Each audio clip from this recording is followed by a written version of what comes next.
The wife of a man on trial for the murder of Michelle Beets has broken down inside a Sydney court as she gave evidence against him. The woman said initially she didn't tell police what she knew because she was scared. Samantha Marsh claims her husband practised slitting her throat in the weeks before the nurse was killed last year. The level of the offender's culpability in the commission of the offence is so extreme that the community interest in retribution, punishment, community protection and deterrence can only be met by a sentence of life imprisonment. The manner in which he killed her was cruel, merciless and abhorrent. The offender's crime falls within the worst category of murder.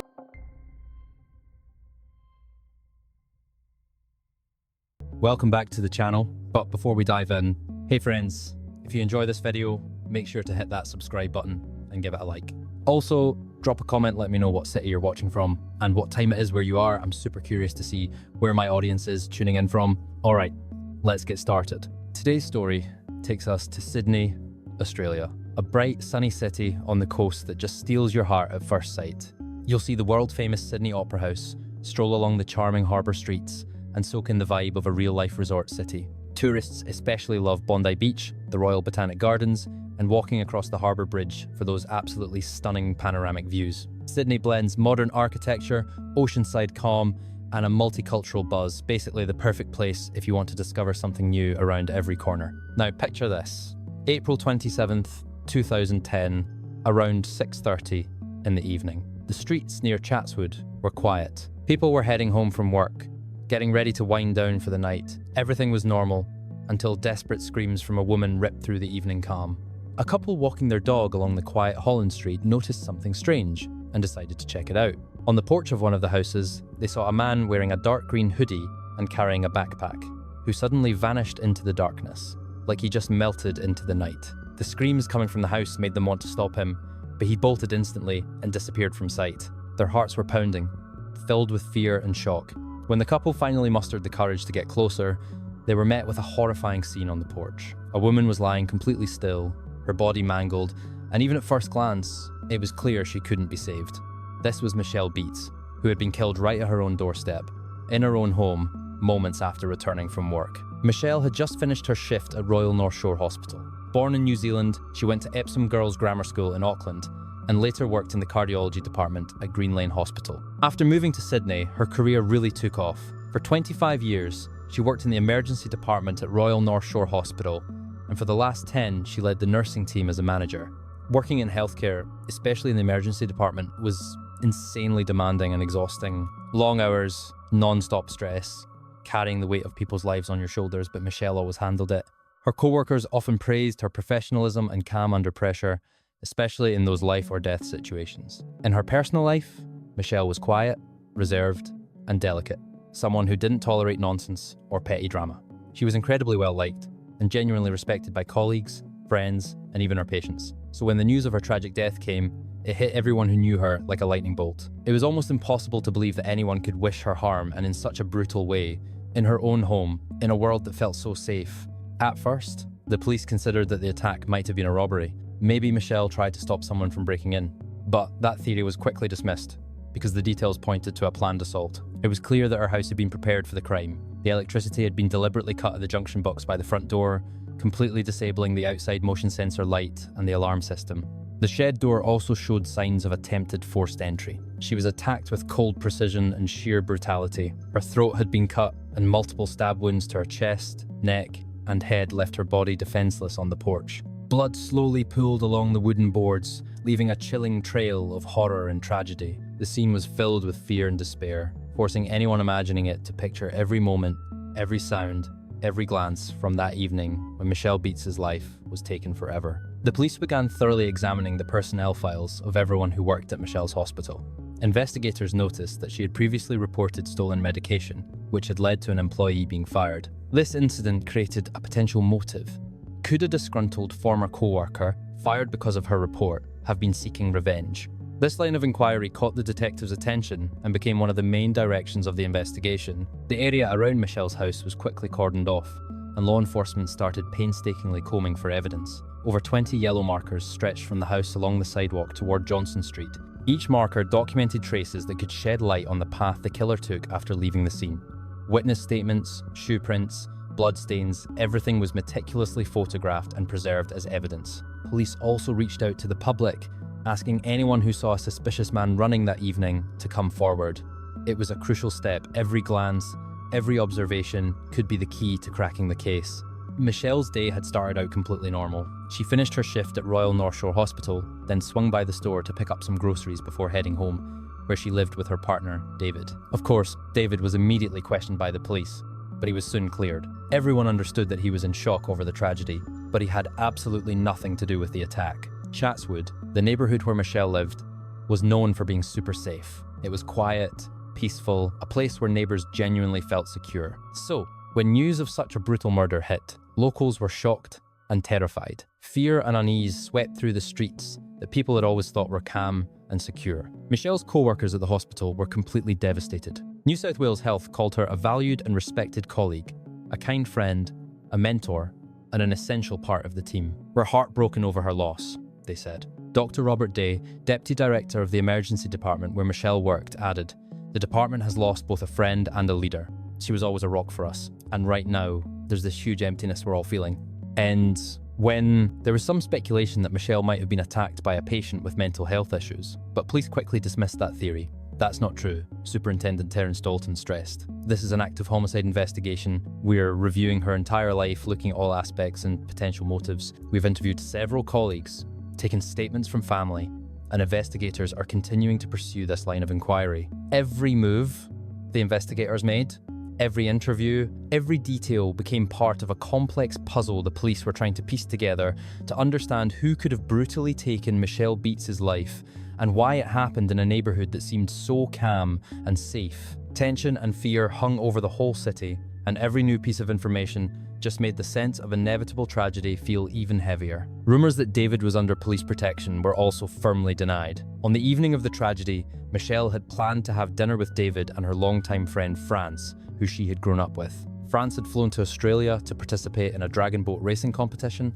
and they had finally arranged to meet up, catch up, and reconnect after a long time apart. It was supposed to be a warm, ordinary friends' night. Nothing about it suggested danger. Later, France cancelled the dinner and returned to New Zealand, utterly shocked when he learned about his friend's death. "The way she died, it's just unimaginable," he admitted. Talking to people, he kept hearing one name everywhere, the name of a man Michelle had mentioned to colleagues when she talked about fear and trouble at work. One man had been scaring her. The man in question turned out to be 48-year-old Walter Marsh. Walter was a former US Marine and had worked alongside Michelle at Royal North Shore Hospital. He had come to Sydney in February of the previous year on a 12-month contract. At first, he claimed he had only seen Michelle a few times and that there had been no conflicts between them. But further investigation revealed that story wasn't true. Walter did have a one-year contract, but at the start of 2010, it wasn't renewed. He insisted that Michelle had given negative references, which made it impossible for him to land another job. This position was critically important to him. Staying in Australia meant avoiding a return to the United States, where he faced massive back child support payments. This circumstance gave him a potential motive to harm Michelle. Walter Marsh quickly became the focal point of the investigation, with detectives considering him capable of committing such a crime. Just a few days after the murder, he returned to the hospital, this time as a patient. He suffered a medical episode, and Michelle's colleagues were forced to provide care to a man they already considered the main suspect in her brutal killing. His name and face hadn't been publicly released yet, but Walter continued to communicate with the press via hidden cameras, denying any involvement in the crime. His calm demeanor on camera only added to the tension, creating an atmosphere of uncertainty and unease. Every move he made, every statement or denial left questions hanging. Was he really guilty, or just an unlucky coincidence? And why did Michelle's life end in such a violent, shocking way? Did you kill Michelle Beets? No. Walter kept insisting that he had always gotten along with Michelle and genuinely enjoyed working with the team. "I loved the mix of personalities on the team, and I thought we worked really well together," he told the press. Every word sounded calm, but there was an undercurrent of tension, like he was constantly defending himself against some invisible accusation. He claimed that the only reason he was being targeted was because he wasn't Australian. He kept insisting he was innocent and had nothing to do with Michelle's brutal murder. "I'm not a killer, and I would never ever hurt a woman," he said.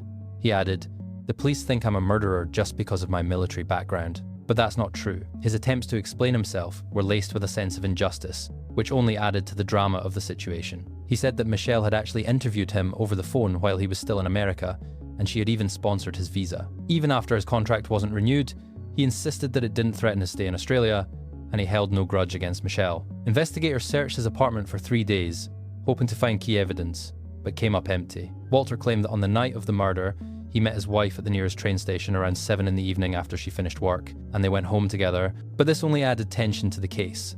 CCTV footage showed him tossing a backpack into a trash bin at a local shopping centre. "I was going to throw that backpack away anyway. Nothing special," he explained. Police combed through tons of garbage at various landfills, sorting every bag, checking every container, but they found nothing. It seemed like a dead end. And even though detectives had already interviewed Walter twice, there wasn't enough evidence to press charges. But the investigation continued, and the tension never let up. Every day brought new details, and any single clue could change the course of the case. Then, after days of painstaking work and reviewing dozens of hours of footage and evidence, the police finally got the lead they needed, one that could shed light on Walter Marsh's motive and involvement. He was taken to the station for the 3rd time. Do you know where she lived? No. No? You ever been to her house? No. Were you ever trained to use knives? No. He said that she... In his police interview, Walter Marsh said he was astounded when he heard about the murder of his former boss. I was horrified. Horrified? I thought it was terrible that somebody would do that. Did you murder Michelle Beets? No. Police also spoke with his wife. She revealed that on the night of the murder, literally about half an hour after it happened, he told her, "I did it. That's it. She's dead. No more bad references." He had also been practicing throat-slitting techniques on his wife and brother-in-law techniques Marines are trained to use to kill someone quickly and quietly. Walter Marsh was arrested in his apartment in Lane Cove, and 3 weeks after Michelle Beets' murder, he was formally charged with her killing. He was denied bail. A former US Marine will stand trial for the murder of Michelle Beets. Walter Marsh is accused of killing the nursing manager with a knife at her Chatswood home in April. His wife and brother-in-law gave evidence against him at a committal hearing. They said he practiced his knife technique at home and hated his former boss. A magistrate today referred the case to trial in the Supreme Court. Michelle's brother Marty said the news of the charges was fantastic. "Of course, now we just have to wait for justice. We need to let the police do their job and the law take its course. And I guess pretty soon this will go to court and you start to believe that it's really happening," he said. Michelle's father, Robbie, said he was relieved by the news, but at the same time, he felt a deep sympathy for Walter's family. "I feel sorry for Mr. Marsh's wife and for his family in the US. I hope the trial will be speedy, fair, and come to the proper conclusion," he added. Walter Marsh, a 49-year-old former US Marine, is due to face a committal hearing next month. He hasn't yet entered a plea to the charge of murder. Documents tendered to the court say that Walter Marsh's wife and brother-in-law are due to testify against him. The papers reveal that the case against Mr. Marsh will include admissions he allegedly made to his wife about the killing. Walter didn't enter a plea to the charges, and the judge interpreted his silence as a plea of not guilty, which meant the case would go to trial. It was also established that he had no significant prior offences or mental health issues. The man accused of murdering Sydney nurse Michelle Beets is on life support after a failed suicide attempt. Walter Marsh was rushed to hospital on Saturday morning after he was found in his prison cell with his wrists and throat cut. A suicide note was reportedly also found in the cell. Marsh is alleged to have stalked and then killed Michelle Beets at her Chatswood home in April this year. After a failed suicide attempt and his discharge from the hospital, Walter Marsh's trial began, immediately drawing attention from the press and the public. It became increasingly clear that he had planned Michelle's murder in advance and had been closely watching her for weeks. He spent hours observing her house and the surrounding area, trying to figure out her security system, where doors and windows were located, and the paths she usually took. His goal was clear: know everything about her schedule and habits, so that nothing was left to chance. He repeatedly called her home phone from payphones throughout the day, checking when she typically returned home. His behaviour grew increasingly obsessive, and Michelle started noticing him on her street. That's why she told her colleagues at the hospital that he was genuinely starting to scare her. Tension was building, and her fear grew with every passing day. On the day of the murder, Michelle made a small but critical change to her usual routine. Instead of just pulling into the driveway, she decided to go in from the back entrance, and that's when she came face to face with Walter, waiting in the darkness, wearing a balaclava. He had already sharpened the knife and prepared it for the crime. The investigation later revealed that he even tried to involve another person, his brother-in-law, to stand guard near Michelle's house. Walter planned every detail meticulously, even buying clothes from a thrift store specifically for the murder. His actions were cold, calculated, and methodical. He prepared for this killing like a military operation. When he approached Michelle, he told her that if she stopped screaming, he wouldn't hurt her. But that was just a trap. He then slit her throat using a technique he had learned in the military and repeatedly stabbed her, leaving gruesome marks on the porch. In court, the prosecution argued that Walter had developed a deep hatred for Michelle.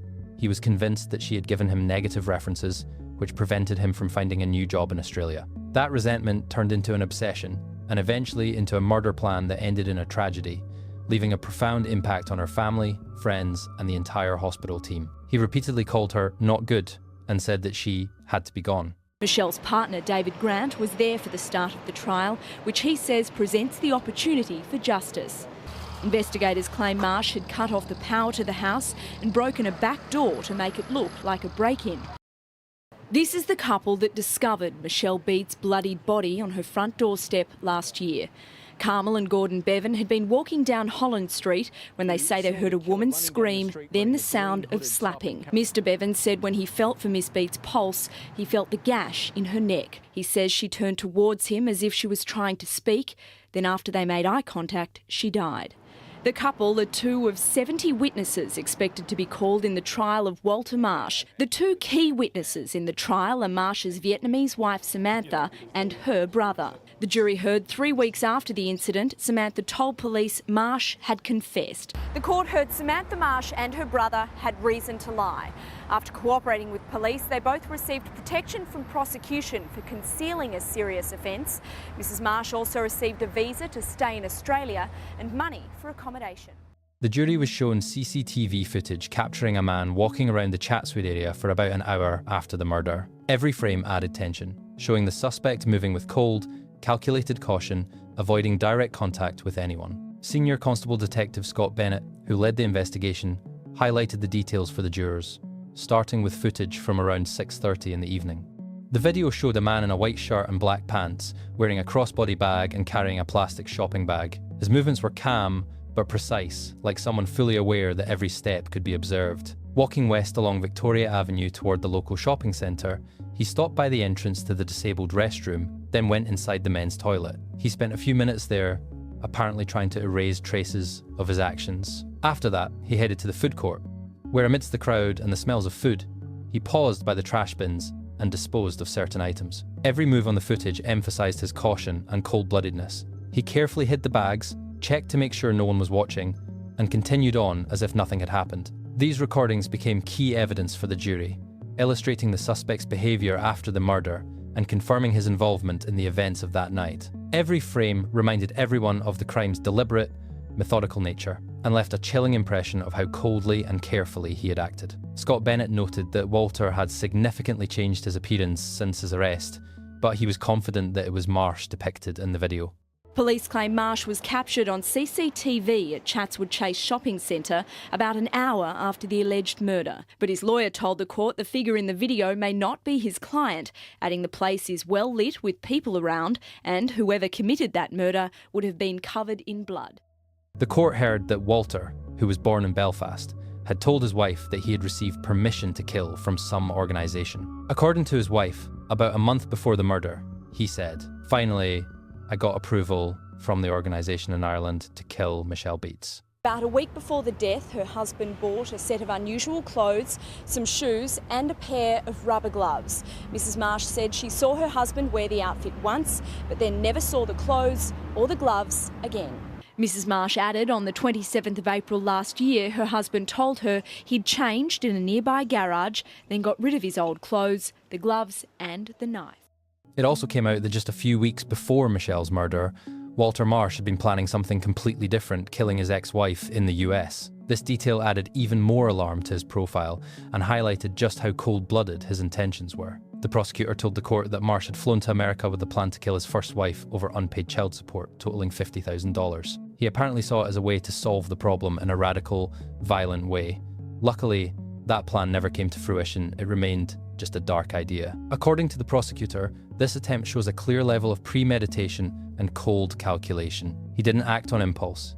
He thought through how to commit the crime, considered the details, timed his actions, and weighed the potential consequences. This demonstrated that he was capable of deliberate, planned actions that posed real danger to others, and that Michelle's murder wasn't random or spontaneous, it was the logical continuation of his rationalised aggression. The prosecution then argued that he shifted his focus to Michelle Beets. Trial of the man accused of murdering Sydney nurse Michelle Beets. 10's Gabrielle Boyle has been following the case and she joins us now. Gabrielle, Walter Marsh has always maintained his innocence.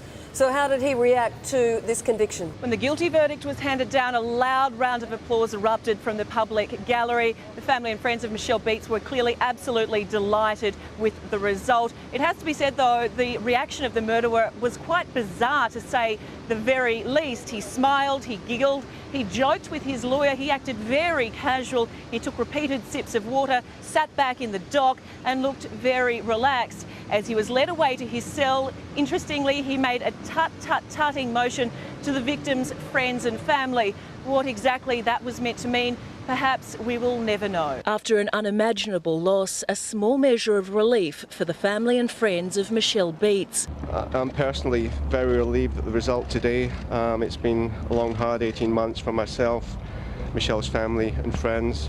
We just want you to know what a beautiful, wonderful person she was, and she's so sadly missed. The face of a killer with no remorse.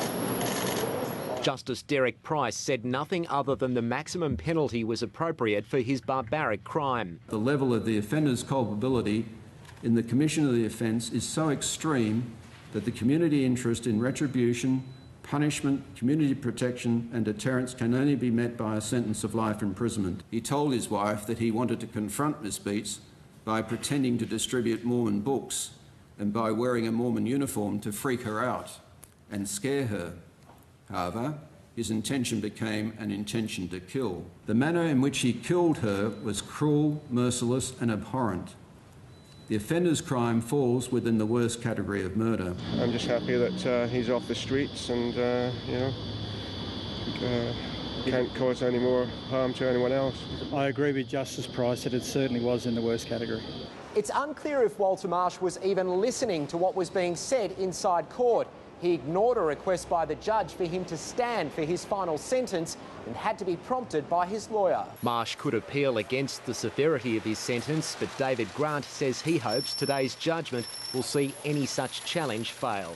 Carl Herr, ABC News. This victory wasn't just important for Michelle's family, it was a win for the police too, who had worked tirelessly, day and night, to bring Walter Marsh to justice. And while no verdict could bring Michelle back, knowing that the person who brutally took her life would spend the rest of his days behind bars offered a small measure of relief to her family and everyone who knew her. It was a fragile ray of justice amid the darkness of tragedy. As noted, Walter Marsh continued to speak with the media, and among the journalists was Clementine Cuneo, who had a shocking story about her interactions with him. During 2 weeks in March last year, there was this awkward, disturbing connection between me and Marsh, she recalled. We talked on the phone a lot and he kept denying over and over that he was the killer. But one Tuesday, while I was sitting in a hair salon, he called again. He said he had something to tell me, and it wasn't very good. As he spoke, he tried to explain his motives, stumbling over words and repeating himself. When people are desperate, they do desperate things, he said. Clementine listened, trying to figure out where he was going with this. Then came the bombshell. I needed the money. It was like a light went off in her mind. She asked him directly, Walter, what exactly are you telling me right now? His answer was shocking. I had to do it. I had to do it for the money. In that moment, she realized she was hearing a killer's confession, the voice of someone who had just committed a horrific crime. Clementine reminded him that he shouldn't be telling her this, that he needed to call the police immediately. But Walter went on, I have cancer, so I'm going to die soon anyway. My wife wants to go back to Vietnam and start a business. The money is for her. His words confirmed the motive. It was essentially a planned, commissioned crime. He tried to convince the journalist that it wasn't personal, but the fear and horror of that confession were overwhelming. Clementine quickly ended the conversation. She felt this incredible mix of excitement and fear, but at the same time, she knew that every minute could be crucial. She called the police right after the conversation. That same evening, Walter called her 2 more times, asking to meet, but the journalist decided to be cautious. The next morning, she and a photographer briefly went to his house just to document the scene. At that moment, Clementine didn't yet know that the police had already interviewed Walter's wife and his brother-in-law. The testimony from those two, combined with Walter's phone call to the journalist, gave the authorities solid grounds for his arrest. This was the turning point. The collected evidence allowed investigators to charge him with Michelle's murder, finally moving him from a suspect to a defendant in court. 4 years after the verdict, Walter Marsh filed an appeal, hoping to reduce his sentence to a minimum of 24 years, trying to overturn his life sentence. His lawyers argued that certain evidence related to his Marine Corps knife training shouldn't have been allowed at trial. There's no compelling similarity between the method Marsh was allegedly trained to use and the injuries sustained by the victim, they claimed. They also argued that a life sentence was clearly excessive, pointing out that there had been no torture, no sexual motive, only one victim, and that Walter had a clean criminal record. Judge Harrison listened carefully and noted that the murder demonstrated an incredibly high level of planning and deliberation. It was a long, merciless attack on an innocent, defenseless person. Taken together, these circumstances paint a horrifying picture of potential danger to society in the future, the judge said. Based on this, the appeal was denied and the original sentence stood. Speaking outside the court after the decision, David, Michelle's partner, admitted he felt a sense of relief. Finally, justice has been served, he said, holding his head high among journalists and onlookers following the appeal outcome. In April of 2020, 59-year-old Walter Marsh was found dead in his cell at Lithgow Correctional Centre at 8:20 in the morning. The cause of death wasn't announced at first, but later it was confirmed that he had taken his own life. It was another tragic, though dramatically different, ending to his story, leaving complex emotions among Michelle's family and everyone who had followed the case. Over 1,000 people attended Michelle Beets' funeral. It was clear just how deep an impact she had made on her community. People came to honour her memory, express their condolences to her family, and pay tribute to a life dedicated to caring for others. Following her death, the Michelle Beets Award for Inspirational Paediatric Care was established, recognising individuals who go above and beyond to improve children's health across New South Wales. The award statement highlighted, Michelle was deeply committed to nursing and education, consistently demonstrating the highest standards of professionalism, while striving to provide the best care for every patient. Each recipient of the Michelle Beets Award receives $25,000 worth of medical equipment for their hospital through the Humpty Dumpty Foundation, as well as a $5,000 scholarship for professional development, training, or research. In this way, Michelle's legacy continues to inspire and support new generations of healthcare professionals. Though her life was tragically cut short, her legacy lives on. She lives on not only through this award, but in the lives of the countless people she touched over many years of service in healthcare. Every patient she helped, every colleague she supported and mentored, every act of kindness and dedication, these are echoes of a life spent serving others. And while justice has been served and may bring some measure of peace, it is her compassion, dedication, and humanity that continue to endure, inspiring everyone who knew her or works in healthcare. We are incredibly grateful to all our viewers and everyone who has followed this story, helping to remember Michelle Beets and the work she did for others. Thank you to everyone who watched this video. I hope you found it meaningful. If you'd like to support my channel and help me continue creating content, please don't forget to like, comment, share the video, and subscribe. It makes a huge difference, and I truly appreciate it.